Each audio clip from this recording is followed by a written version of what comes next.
ଏହି ଭିଡ଼ିଓରେ ମୁଁ ଆପଣ ସମସ୍ତଙ୍କୁ ଭୈରବୀଙ୍କର ଗୋଟିଏ ଚମତ୍କାରୀ ବୀଜ ମନ୍ତ୍ର ଦେବା ପାଇଁ ଯାଉଛି, ଯେଉଁଟା ଆପଣମାନେ ପ୍ରୟୋଗ କଲେ ଆପଣମାନଙ୍କର ଜୀବନର ପ୍ରତ୍ୟେକ ସମସ୍ୟାକୁ ଠିକ୍ କରିପାରିବେ। ଦେଖନ୍ତୁ, 10 ମହାବିଦ୍ୟାରୁ ଭୈରବୀ ହେଉଛନ୍ତି ଗୋଟିଏ ବିଦ୍ୟା, ଆଉ 10 ମହାବିଦ୍ୟା ଏହି ବ୍ରହ୍ମାଣ୍ଡକୁ ଚଲାଇଥାନ୍ତି। ଯଦି ଆପଣମାନେ ସେହି ବ୍ରହ୍ମାଣ୍ଡର ଅଧିକାରିଣୀର ମନ୍ତ୍ର ଯଦି ପାଇପାରିବେ, ତାହେଲେ ଭାବନ୍ତୁ ଆପଣମାନେ ଅସାଧ୍ୟ କାର୍ଯ୍ୟକୁ ମଧ୍ୟ ସୁସାଧ୍ୟ କରିପାରିବେ। ଦେଖନ୍ତୁ, ଆପଣମାନଙ୍କ ଜୀବନରେ ଯେତେ ବଡ଼ କଠିନ ଆସୁ, ଦୁନିଆର ଯେକୌଣସି ସମସ୍ୟା ଆସୁ, ଆପଣମାନଙ୍କ ପାଖକୁ ସେହି ସମସ୍ୟା ସେହି କଠିନ କେବେ ହେଲେ ମଧ୍ୟ ଆସିପାରିବ ନାହିଁ। କାହିଁକିନା ଆପଣମାନଙ୍କ ସହିତ 10 ମହାବିଦ୍ୟା ମଧ୍ୟରୁ ଗୋଟିଏ ବିଦ୍ୟା ରହିଥିବେ। ତେଣୁ ଆପଣମାନେ କୌଣସି ଚିନ୍ତା କରିବାର ଆବଶ୍ୟକ ନାହିଁ। ଆପଣମାନଙ୍କ ମଧ୍ୟରୁ ଅଧିକାଂଶ ବ୍ୟକ୍ତିମାନେ ରାମାୟଣ ଦେଖିଥିବେ, ନଚେତ୍ ପୁରାଣ ଭାଗବତ ଏହିସବୁ ମଧ୍ୟ ପଢ଼ିଥିବେ। ଆପଣମାନେ ଜାଣିଥିବେ ସେଠି ରାବଣ କ'ଣ କରିବ, 10 ମହାବିଦ୍ୟାକୁ ସେ ପ୍ରସନ୍ନ କରିକି ରଖିଥିବ।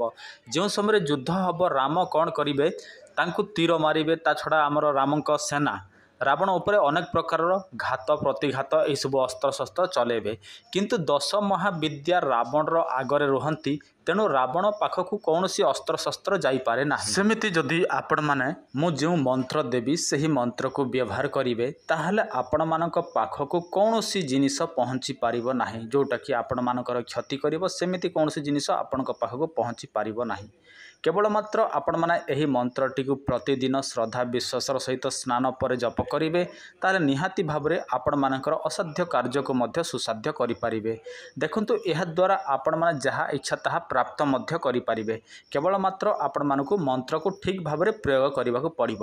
ମୁଁ ଆପଣମାନଙ୍କୁ ଭୈରବୀଙ୍କର ଗୋଟିଏ ମନ୍ତ୍ର କହିବି, ଆପଣମାନେ ଧ୍ୟାନ ଦେଇକି ଶୁଣିବେ। ଏହି ମାତ୍ର ଗୋଟିଏ ତାବିଜ ଆପଣମାନଙ୍କର ଅନେକ ଗୁଡ଼ିଏ କାମରେ ଆସିବ। ବଶୀକରଣ, ମୋହନ, ଆକର୍ଷଣ, କାର୍ଯ୍ୟସିଦ୍ଧି, ବେପାର ବୃଦ୍ଧି, ଶତ୍ରୁ ସମସ୍ୟା, ବିବାହ ସମସ୍ୟା, କୋର୍ଟ କଚେରୀ ସମସ୍ୟା, ଗ୍ରହ ନକ୍ଷତ୍ର ସମସ୍ୟା, ପାଙ୍ଗଡ଼ ନାଶନ ସମସ୍ୟା, ଚାକିରି ସମସ୍ୟା, ରୋଗ ସମସ୍ୟା, ଭୂତ ପ୍ରେତ ସମସ୍ୟା, ତା ଛଡ଼ା ଆପଣମାନଙ୍କର ଯେକୌଣସି ଅଦୃଶ୍ୟ ସମସ୍ୟା ଥିଲେ ମଧ୍ୟ ଏହି ତାବିଜ ପିନ୍ଧିବା ଦ୍ୱାରା ସେସବୁ ସମସ୍ୟାର ସମାଧାନ ହୋଇଯିବ।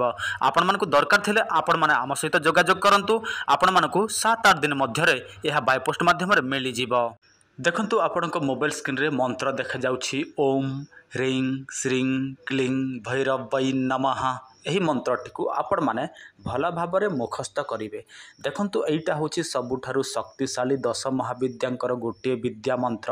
ତେଣୁ ଆପଣମାନେ ଭୁଲ ଭାବରେ ମନ୍ତ୍ର ଉଚ୍ଚାରଣ କରିବେ ନାହିଁ।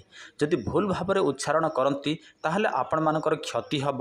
ଯଦି ଆପଣମାନେ ଠିକ୍ ଭାବରେ ମନ୍ତ୍ର ଉଚ୍ଚାରଣ କରନ୍ତି, ତାହେଲେ ଆପଣମାନଙ୍କର ସବୁକିଛି ଠିକ୍ ହେବ। ସର୍ବପ୍ରଥମେ ଆପଣମାନେ କ'ଣ କରିବେ, ପ୍ରତିପଦାଠାରୁ ଆପଣମାନେ ଧ୍ୟାନ ଦିଅନ୍ତୁ। ସର୍ବପ୍ରଥମେ ପ୍ରତିପଦାଠାରୁ ଆପଣମାନେ ଏହି ମନ୍ତ୍ରଟିକୁ ପ୍ରୟୋଗ କରିବେ।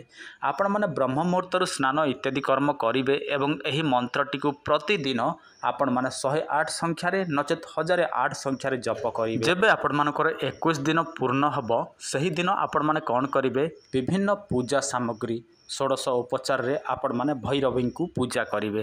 ତାପରେ ଆପଣମାନେ ଜପର ଦଶାଂଶ ସଂଖ୍ୟାରେ ଯଜ୍ଞ କରିବେ ବା ହୋମ କରିବେ। ତାପରେ ଆପଣମାନଙ୍କର ମନ୍ତ୍ରଟି 21 ଦିନ ମଧ୍ୟରେ ସିଦ୍ଧି ହୋଇଯାଏ। ତାପରେ ଆପଣମାନେ ଏହି ମନ୍ତ୍ରଟି ସ୍ମରଣ କରିବେ ଏବଂ ଯେଉଁ କାର୍ଯ୍ୟରେ ହାତ ଦେବେ, ସେହି କାର୍ଯ୍ୟଟି ଆପଣମାନଙ୍କର ଭୈରବୀଙ୍କ କୃପାରୁ ଠିକ୍ ଭାବରେ ହୋଇଯିବ। ଆପଣମାନେ ଏହି ଗୋଟିଏ ମନ୍ତ୍ରରେ ସବୁକିଛି ପ୍ରୟୋଗ କରିପାରିବେ। ଉଚ୍ଚାଟନ, ବିଦ୍ୱେଷଣ, ମାରଣ, ବଶୀକରଣ, ଏହି ଦୁନିଆର ଯାହା କିଛି ଚାହିଁବେ ସେସବୁ ଆପଣମାନେ ଏହି ଗୋଟିଏ ମନ୍ତ୍ରରେ କରିପାରିବେ। କାହିଁକିନା ଆପଣମାନେ 10 ମହାବିଦ୍ୟାଙ୍କର ସିଦ୍ଧି କରିଛନ୍ତି, ତ ଆପଣମାନେ ଅସମ୍ଭବକୁ ବି ସମ୍ଭବ କରିପାରିବେ।